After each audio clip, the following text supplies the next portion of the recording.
Rappler, and I'm in Kuala Lumpur, Malaysia to cover the 47th Association of Southeast Asian Nations Summit or ASEAN Summit here at the KLCC or the Kuala Lumpur Convention Center. Kanina lang officially na opening 47th ASEAN Summit by the leaders of the bloc as well as their dialogue partners arriving here at KLCC. Yung highlight, arguably, of that opening ceremony was the signing of the declaration of Timor-Leste as the newest member of the bloc. Now, just a little bit of history. The last time ASEAN admitted a new member was in 1999 when Cambodia joined ASEAN. So imagine mo, 2 decades ago yon was the last time that membership expanded for ASEAN. ASEAN, of course, is a bloc that is comprised of 10 before, now 11 countries in Southeast Asia. It's going to be a very jam-packed 3 days. Well, patapos na yung day 1, pero yung the next 2 days will still be very jam-packed for leaders of ASEAN and their dialogue partners. Kanina, so like I mentioned, nagkaroon ng opening yung 47th Summit, the plenary and the retreat.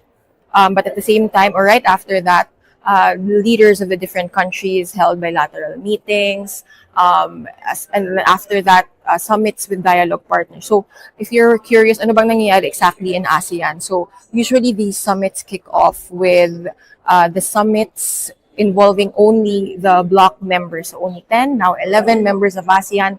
Then between those meetings, usually you will have leaders seeking out bilateral meetings with their counterparts, either from the region or beyond the region. Philippine President Ferdinand Marcos Jr. is here, of course, alongside other ASEAN leaders. And speaking of bilateral meetings, he has had several so far today with Cambodia, Canada, Thailand, Japan, the European Union, and as well as the United Nations.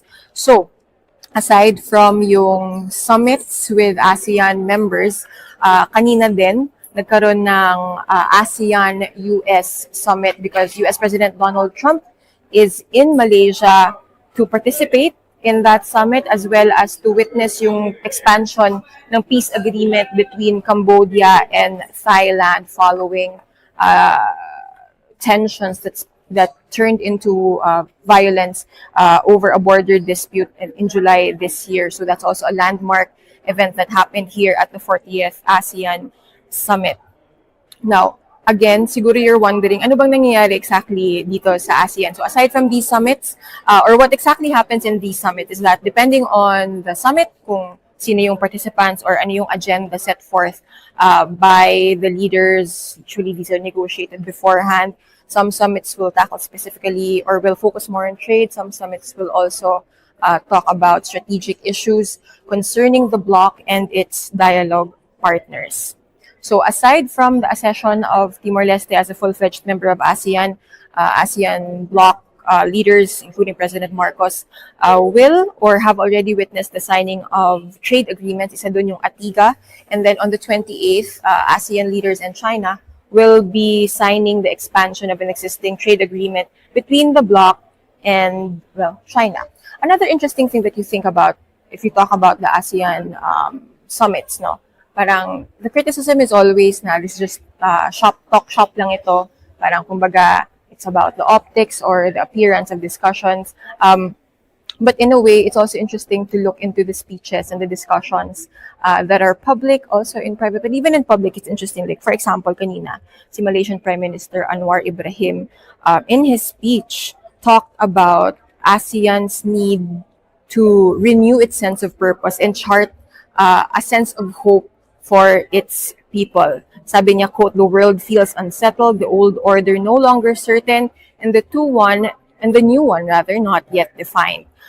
He also mentioned across regions we see rising concentration and growing uncertainty, referring to this state of perhaps not just geopolitics but even trade as crosswinds.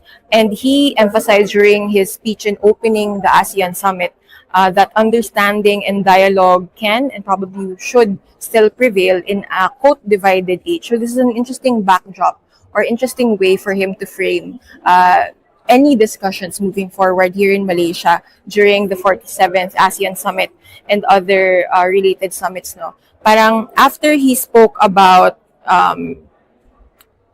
protectionism, he then mentioned or he recapped the previous ASEAN Summit dito also in Malaysia a few months back. in emphasizing yung summit between ASEAN and Gulf states, and then ASEAN Gulf states in China.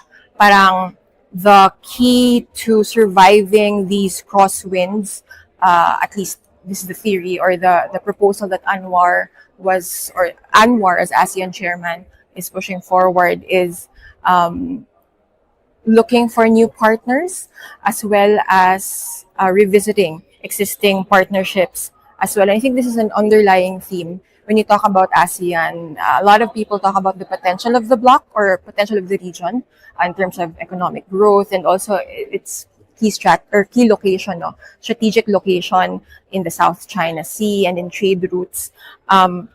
The bloc has been, members of the bloc and the bloc as a whole have been trying to expand or look beyond its traditional partners. So it's interesting that you have Donald Trump here, emphasizing how important Southeast Asia is. His defense secretary, or the Department of War Secretary, Pete Hegseth, has said before, the priority theater ng US ang Indo-Pacific, including Southeast Asia. Of course, the Philippines is a treaty ally to the United States. So all these dynamics coming in, kasi if you think about it, in ASEAN, trade and security are arguably two of the biggest issues that inform or shape discussions in the bloc. We talk about security, well, isa doon yung Cambodia, Thailand, border conflict. Again, nagpirmahan na kanina ng expanded peace agreement, which will hopefully tuloy-tuluyan will bring down tensions between the two countries. But also you have discussions of the junta in Myanmar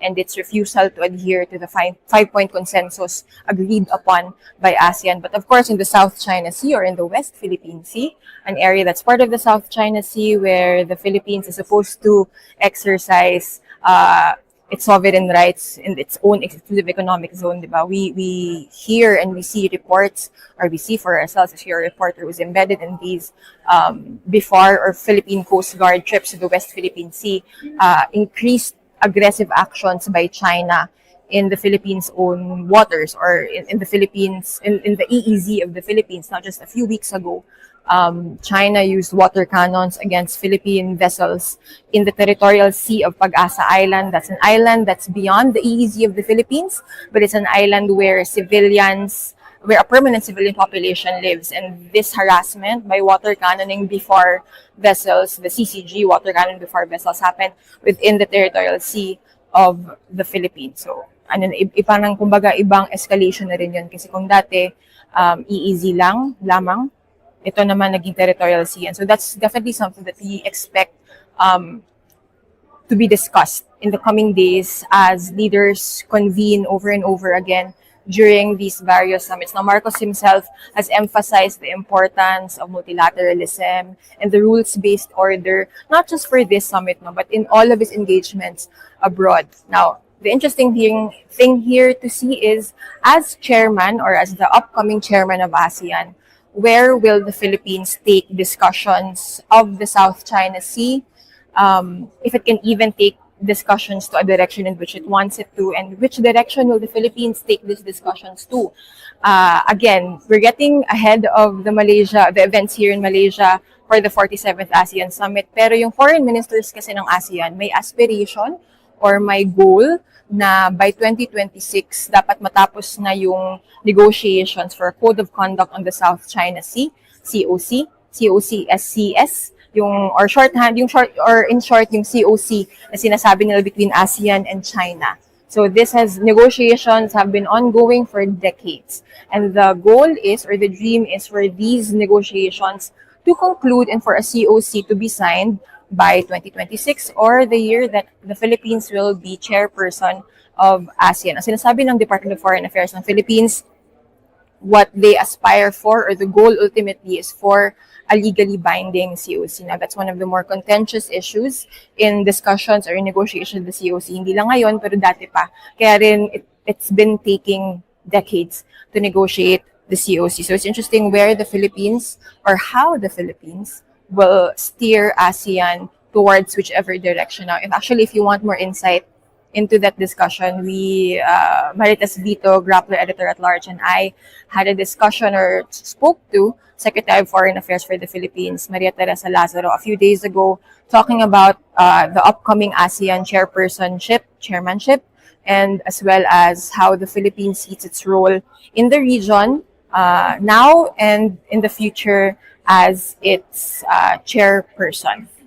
Now, so bukas, sunod-sunod ulit yun ng mga summits with President Marcos and other ASEAN leaders as well as partner countries of ASEAN up until the 28th. Sa 28th, interesting din kasi ahead of the ASEAN-China summit ay magpipirmahan din ng ngayong amendment to the existing trade agreement between ASEAN and China. Tomorrow, actually, is also arguably one of the more it will be a huge day for this summit kasi bukas yung East Asia Summit, considered the premier strategic dialogue for the region. So that will be ASEAN and a host of other countries, at least 18 countries will be represented during that discussion. So it's interesting to see what the Philippines will have to say in the context of the EAS or the East Asia Summit. And we'll give you updates on that as they come tomorrow. There will also be several more, probably bilateral meetings between Marcos and his foreign counterparts as the day progresses tomorrow. These things are quite difficult to predict only because minsan nag-iiba-iba last minute yung schedule. For instance, yung initial schedule ng ASEAN-US Summit ay gabi na, pero na-push siya to around mga 2 p.m. or around a little before 3 p.m. today. So these things are very fluid. Bilateral meetings are moved or canceled or postponed, or they happen last minute all the time. For more updates on ASEAN and, of course, the upcoming chairmanship of the Philippines of the ASEAN in 2026, you can follow. We have actually a live updates page that lists down all the articles, all the events, all the pictures, all the videos from here in Malaysia, not just of ASEAN, pero pati the side events happening or the side agreements, landmark issues being tackled here in Kuala Lumpur. You can also join Rappler Security and Foreign Affairs channel on the Rappler app. You can sign up there. I'm giving a few updates, also behind the scenes insights on what happens here at the KLCC during the ASEAN Summit. Again, keep it on Rappler. We'll be giving you updates tomorrow up until the 28th. Again, that's the turnover of the chairmanship of ASEAN from Malaysia to the Philippines. Until then, my name is Bea Copin. Keep it on Rappler, and thank you for watching.